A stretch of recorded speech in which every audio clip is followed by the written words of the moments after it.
Hello everyone, I'm Charlie Danis of Capital Athletics. Basketball season is right around the corner, and to help me preview this upcoming season for women's basketball, the head coach of the women's basketball program, Coach Dixie Jeffers. Coach, thanks so much for joining us. So 19-9 overall last year, 13-5 in OAC play. Let's briefly go back to last season. What a magical run. You win the OAC tournament. That had to be a special year for you. It was a great year. I mean, anytime you can win a championship, whether it's the OAC tournament or the regular season, it's always fun. And these kids worked extremely hard a year ago to make that happen, and it was a fun ride. Jamie Caton and Cookie Gorosky graduated from last year, so your top two scorers are gone. I'm curious, the message during fall camp, what has it been? People need to step up more, people need to do more than they did last year. What's it been like this year? You know, when our kids graduate, I mean, those two kids leaving is huge for us. But as a coach, they're gone. They did their legacy, they left their legacy behind. So we don't talk about those kids being gone. We talk about, here's who we are, find our identity this year, let's go and play and share the ball as a team, and defensively do it as a team, and let the cards roll where they roll. You and I were talking about how the healthy your team has been looking going into this season, and it's been kind of rough. A couple players have been sick here and there, and one of them has been Kristen Thompson, averaged 9 points per game, 6.3 rebounds per game, and she figures to be a big part of your front court. How good can this young lady be? This young lady actually contests to be Player of the Year this year, in my opinion. If she doesn't get in her own way, and the sky's the limit for her. She has unbelievable ups, extremely strong, has a nice touch around the basket, and can run the floor very well for her size. And you like to run the floor a lot, so obviously that's going to be important for not only your guards to get up and down the court, but also your post players helping out. We believe we have a little bit more depth this year than we had a year ago, and we're going to have to get up and down the floor. That's just where basketball is going, especially at this level. It used to be that you could pick and choose, but anymore the style's changing. Everybody's got to run, everybody's got to get up and down the floor, D it up, rebound, get the ball down. You don't want to set up in a half court if you don't have to. Now, leadership is important. You got two seniors coming back, Monica Heckman and Shelby Sheets. What do those two young ladies bring to the table? They're great kids. They did everything we asked them to do in summer workouts, and they came back this fall, did a nice job of leading with us not being present and so forth, and setting the tone for what they want to do.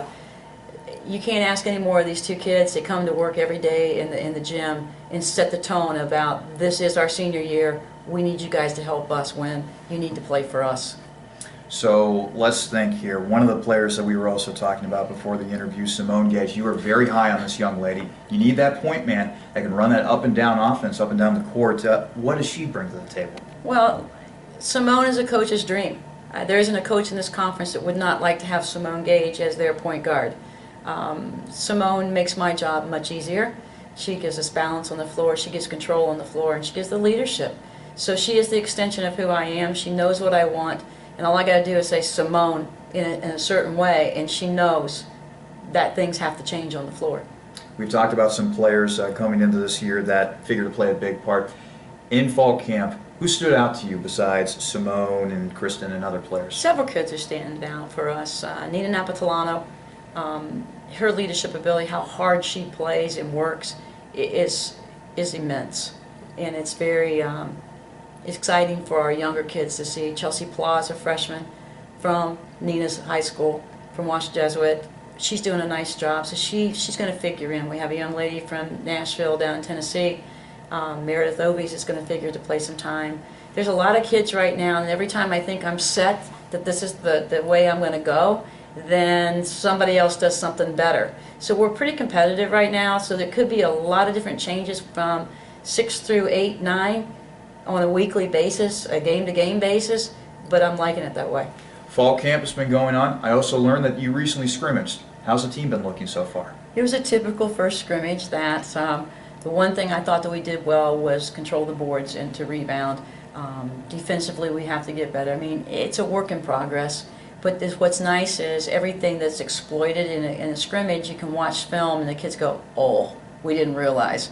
And then you build. So we watched film off of our scrimmage the other night, and our practice was pretty good that night. It's a learning time. Nobody ever wins a ton and say, hey, this is the finished product the first 4 or 5 games of the year. It's a work in progress throughout the year, and as you see your team grow and so forth, that's when you figure things out. But We've got to come out with a target on our back this year. We've got to come out and be able to play right away. We have to have more of a killer instinct, and we have to have that ability to try to put people on their heels, and we'll see how that happens. Sticking with that theme of keeping on working, keeping on improving, what's the one area that you want to see your team improve in from compared to last year to this year? I thought we improved immensely defensively last year, and I'm a defensive-oriented type coach that thinks defense keys a lot of things for you offensively, and we're trying to get some easy run-out baskets more so than last year. I think that the biggest thing I want to change for us is that the defense will come just by getting out and playing and trusting one another and working with one another. The offense, the timing will come, but you've got to get up and down the floor. We've got to have that transition game. That transition game has to be effective, and we've got to make good decisions out of that game. The OAC preseason poll recently came out. You were chosen the #1 team in the Ohio Athletic Conference, Ohio Northern at #2, Baldwin-Wallace at #3, and John Carroll at #4. How do you feel about that? Well, you know, it's a respect thing. Our peers, my peers evidently feel that we have enough to do it with. I wish we could just stop right now and say, hey, great, give us the trophy and we'll stop, but that's not going to happen. You know, polls are interesting. They are what they are. If you get caught up in them, you're going to get lost in them, and I'm definitely not going to get lost in a poll, because every night out in this conference, 1 through 10, you can get knocked off. So we have to be able to control our home court, and we've got to be able to steal some things on the road in the OAC, and that's difficult because everybody plays pretty darn well at their home court. So I think this conference is as good as it's been probably in the last 15 years. So I'm anxious, I'm excited, and I think this conference is going to be a tight race the whole way. One last question, Coach. You're going into your 29th year. You've been doing this for quite some time, and you know we were talking about this a little bit before the interview. What keeps you going? What keeps you going year after year, coaching up these girls and seeing them grow through the program, eventually graduate from Capital?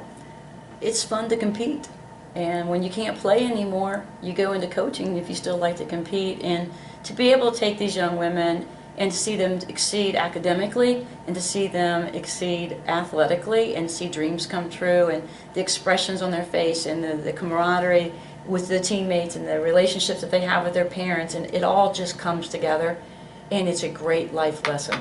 And that's what makes me do this job, and that's what I love to do, is compete and to help kids mature and to find themselves and to go out in life and be successful. Well, Coach, thanks so much for joining us. My pleasure. And good luck this season. Thank you.